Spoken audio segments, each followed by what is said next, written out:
गृहस्थी में ऐसे उलझे हुए हैं, कहीं बच्चों का लालन पालन करना, परिवार की देखभाल करना, पेट भरने के लिए रोजी रोटी कमाना, इसलिए ये चीज़ हमारे भक्ति के मार्ग में बाधा है।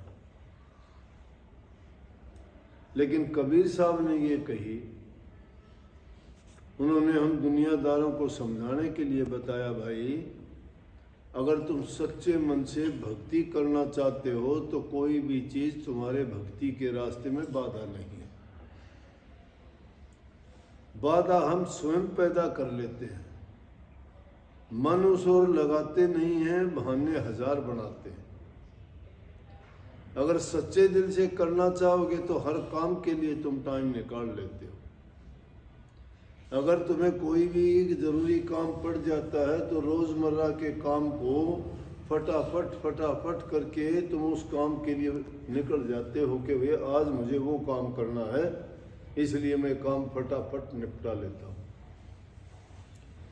जब प्रभु का नाम जो सबसे ज़रूरी है, जो जीव के लिए मंगलकारी है, कहते हैं अच्छा करने वाला, जब वो नाम ही हमारा मंगलकारी है, सब प्रकार के मंगल वो करता है। हमारी दुख तकलीफ़ों को दूर करता है, हमारे पाप कर्मों से हमें बचाता है, हमें खुशी और शांति वो देता है, हमारे जीवन का सही मायने में उद्देश्य उसी से है और उसी से हमारा कल्याण होता है। तो उस हर चीज़ के लिए जो मंगलकारी है उसको हम कैसे भुला सकते हैं। परंतु क्योंकि वो भी खेल एक ऐसा है कि मजबूर करता है, माया का देश है। लेकिन संतों ने बड़े सरल स्वभाव से, हमने भी एक पुस्तक जो लिखी, कहावत है पंजाब में सिख गुरुओं की कि हथ कारवल मन यार कर, कि हाथों से काम करो लेकिन मन के अंदर उस नाम को बसा लो। भक्ति मन से होती है, काम शरीर से होते हैं। उसके लिए कर्मेंद्रियां काम करती हैं, लेकिन मन में अगर तुमने नाम को बसा लिया, जो गुरु ने तुम्हें दीक्षा दी है उसके अनुसार तुम चलते हो, हर समय मालिक को याद करते हो, तो ये बहाने बनाने का कोई औचित्य नहीं है। इसलिए कबीर साहब ने उसको कहा कि हम तो राम भजांगे राम, ताना भाई कौन तनेगा, सिद्ध करके दिखाया। ताना तनने को कहते कपड़ा बुनते थे वो। संत जितने भी आए, जिस समाज में जिस जाति में पैदा हुए उस जाति का व्यवसाय उन्होंने किया, पेट पालने के लिए, उदर पूर्ति के लिए, परिवार को चलाने के लिए। जो जरूरी काम है कि पहले इंसान काम करे, अगर काम नहीं करता है, मांग के खाता है, किसी से उधार लेके खाता है या किसी से छीना झपटी करके खाता है, तो पाप कर्म बना लेता है, सिर पर कर्जा चढ़ा लेता है और फिर जैसा वो खाता है वैसा ही उसका मन हो जाता है। अन्न का, खाने का बड़ा महत्व है हमारे जीवन में। इसलिए अगर हम हक हलाल के अपनी हाथ से कमाई करी हुई चीज़ अगर खाते हैं तो वो हमारे जीवन को पवित्र बना देती है, हमारे विचारों को शुद्ध रखती है, हमारे ख्यालात और मन में उठने वाले जो भी विचार और ख्यालात हैं वो सब के सब बड़े अच्छे और पवित्र हों। लेकिन अन्न अगर हमारा शुद्ध नहीं है, अन्न हमने गलत खाया है, हेरा फेरी का है, कपट का, छल का, बेईमानी का है, तो बर्बाद कर देगा। वो इंसान के अंदर उसके स्वभाव को बदल के रख देगा। उसके स्वभाव में बेईमानी, दुष्टता, झूठ, कपट, बेईमानी अपने आप भर जाएंगे, क्योंकि ये गुण उस अन्न में थे। वो इसी तरह से आया हुआ अन्न उनका खाने वाला सामान था। इसलिए कबीर साहब कहते हैं, भाई भक्ति करने में हमें तो कोई बाधा लगती नहीं, काम तो करते हैं ताना तनने का, लेकिन कहते हैं संदेश क्या देते हैं कि ताना कौन तनेगा। लोग कहते ताना तन रहा है, कहता है मैं तो काम करता हूँ भाई, राम नाम का मैं जानता ही नहीं। कहता है हम तो ताना तनते हैं, राम क्यों कैसे बजेंगे। लेकिन भजते राम है उनके मन के अंदर, उनके श्वास श्वास में, हर क्रिया में, उनकी सोच में। और राम का नाम बसा हुआ है, उसका मन से सुमन हो रहा है, लेकिन काम करते हैं मस्ती में। और कहते हैं ताना भाई कौन तनेगा जी, हम तो राम भजांगे राम। पेटा भाई कौन भरेगा जी, कि अगर काम नहीं करेंगे तो हमारा पेट कौन भरेगा। काम इसलिए करते हैं कि उधर पूर्ति के लिए, लेकिन राम इसलिए बसते हैं हमारे जीवन को मंगल करने के लिए, खुशियां देने के लिए। तो क्या कहें कि उस राम के नाम में वो सभी गुण हैं, लेकिन अगर उसमें गलती कर जाते हैं तो उसके लिए हमें सजा मिलती है।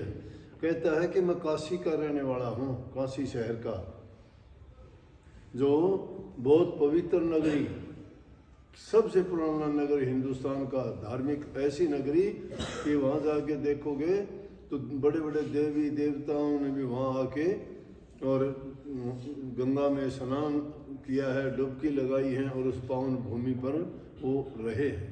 तो जहाँ संत महात्मा और जो नाम के जपने वाले, भक्ति करने वाले रहते हैं, वहाँ की भूमि भी पवित्र होती है, कण कण में उनमें भक्ति विराजती है। इसलिए कहते काशी के हम बासी कहियर, मेरा नाम कबीरा। लेकिन जुलाहा जाति में पैदा हो गया मैं। जुलाहा जाति में पैदा होने का कारण क्या है? वो कहते ब्राह्मण जाति में क्यों नहीं पैदा हुआ मैं? उसका हाल ये है कि मैंने नाम बिसारा था पिछले जन्म में, मेरे से गलती हुई थी, मैं नाम को भूल गया, इसलिए मुझे जुलाहा जाति के अंदर नाम जन्म लेना पड़ा। अगर वो नहीं रहता तो जुलाहा जाति में मैं जाता ही नहीं, क्योंकि उसके समय में, इस कलयुग में जब कबीर नाम से वो प्रकट हुए तो ब्राह्मणों ने उनके साथ बड़ा उत्पात किया था, मुसलमानों ने भी उत्पात किया था। मुसलमान कहते थे हमारा पीर है, हिंदू कहते थे ये हमारा संत है, लेकिन कबीर साहब ने दोनों को मिला के कह दिया कि हम भाई तुम्हारे लिए तो पीर हैं, इनके लिए संत हैं, हम तो, लेकिन ये है पांच तत्व का पुतला, ये काया है, ये कबीर है और कुछ नहीं। और कहते हैं कबीर कबीर क्या करो सो दो अपना शरीर, पांचों इंद्री बस करे ता का नाम कबीर। पांचों इंद्री जो भी बस कर लेगा वही कबीर है। तो कहते हैं एक गलती के कारण है जो हमने नाम कुछ समय के लिए बिसारा, तो उसके कारण हमें ऐसी जाति में जाना पड़ा कि जिस तिरस्कार सहन करना पड़ता है समाज का। फिर कहते हैं कि घुड़ले चढ़ के ताना तनिया, घुड़ले चढ़ के ताना तनिया, किन चीज़ों को घुड़ले बता दिया? मन पर असवार हो गए। मन घोड़ा है, हस्ती घुड़ले चढ़ के ताना तनिया, ऊंट चढ़े लो लाई, घोड़े से ऊंचा ऊंट है। ऊंट कौन है? क्रोध। कि क्रोध को त्याग के हमने उस नाम में मन को जोड़ दिया और हस्ती चढ़ के मुड़ने लग गया। हस्ती कौन? ज्ञान के ऊपर चढ़ के। काम और अहंकार और क्रोध को त्याग के हम जो है ज्ञान के घोड़े पर सवार हो गए, ज्ञान रूपी हस्ती पे सवार हो गए। हस्ती चढ़ के बनने लगे, घर साय भी आई। साय भी आने का मतलब उस मालिक ने हमें बैठे बैठाए खुद यहाँ, खुद स्वयं प्रकट होकर हमें दर्शन दिए। गुड़ले चढ़ के ताना तणियर, ऊंट चढ़े लुलाई, ताना तणिया नाम का सुमरण करना। ताना के आना जाना होता है ना, ताना तड़ने में भी कभी उसको धागों को इस तरह से साफ करते हैं, उससे एक ब्रुस्सा होता है, फिर उससे तो वो उसका आना जाना हो गया, ताना तणिया। और यहाँ ताना किसका? सांसों में जब नाम को जपते हो, आना जाना आना जाना, सांस सांस में नाम सुमरते हो, ताना तड़ना। गुड़ले चढ़ के ताना तणियर, ऊंट चढ़े लो लाई।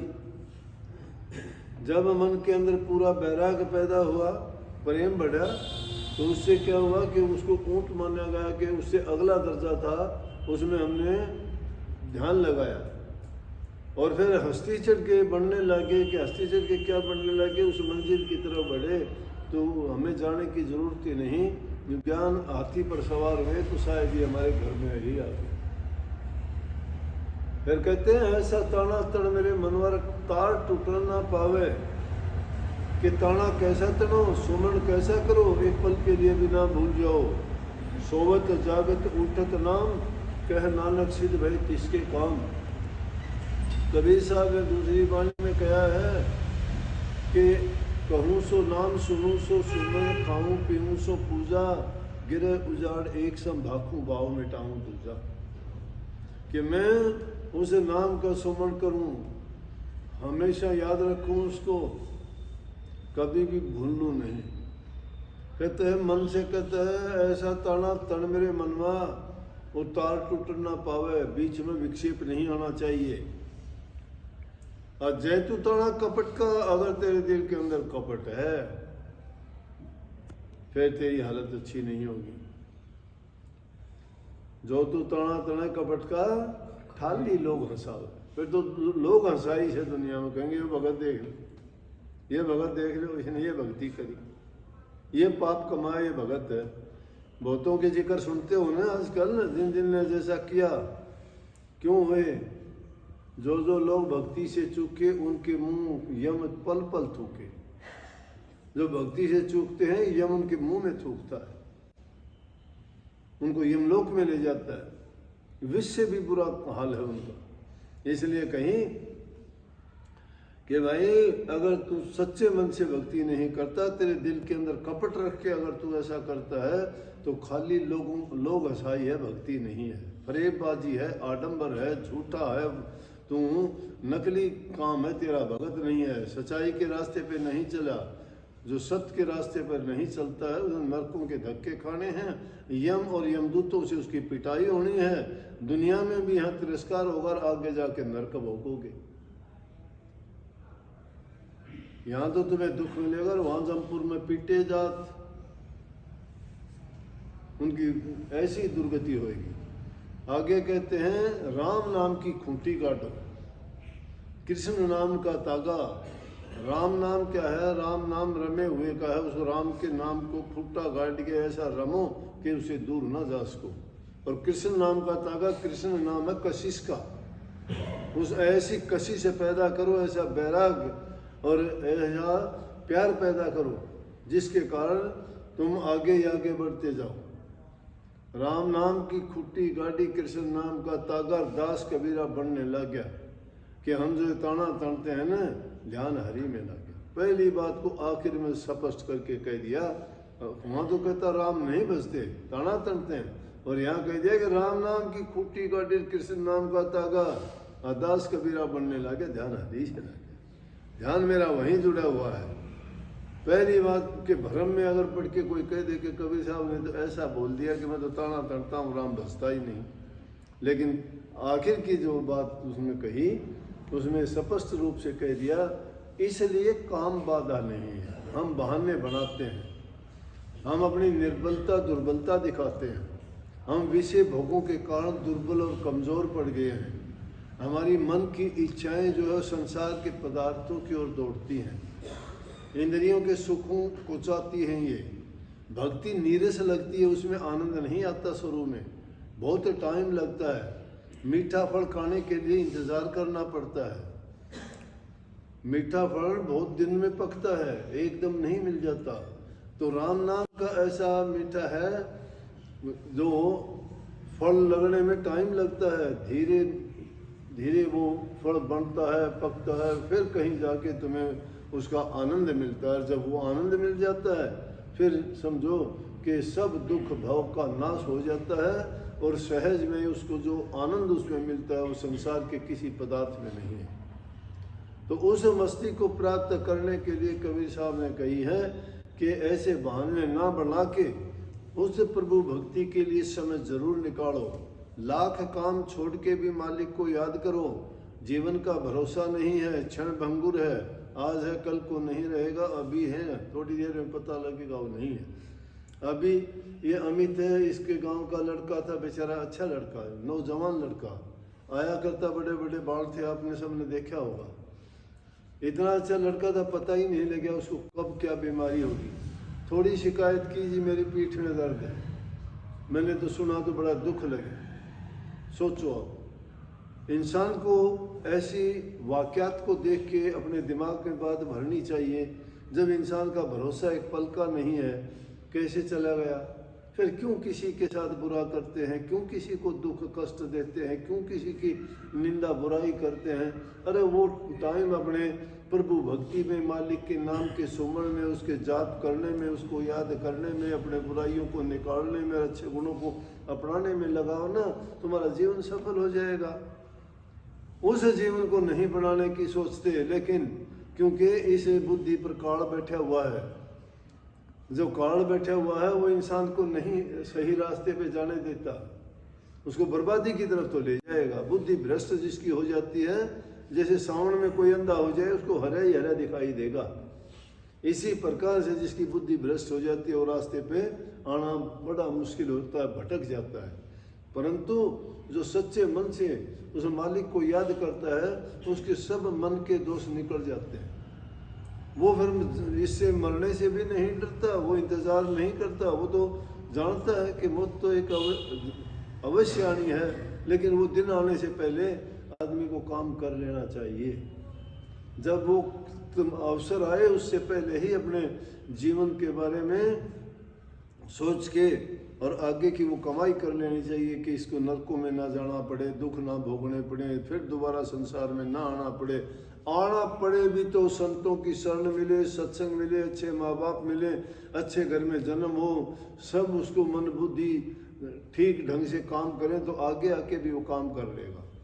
अगर कोई थोड़ी बहुत चूक हो जाती है तो उसको जन्म मिल जाता है, लेकिन जो बुरी तरह भटक जाता है उसको क्या मिलेगा।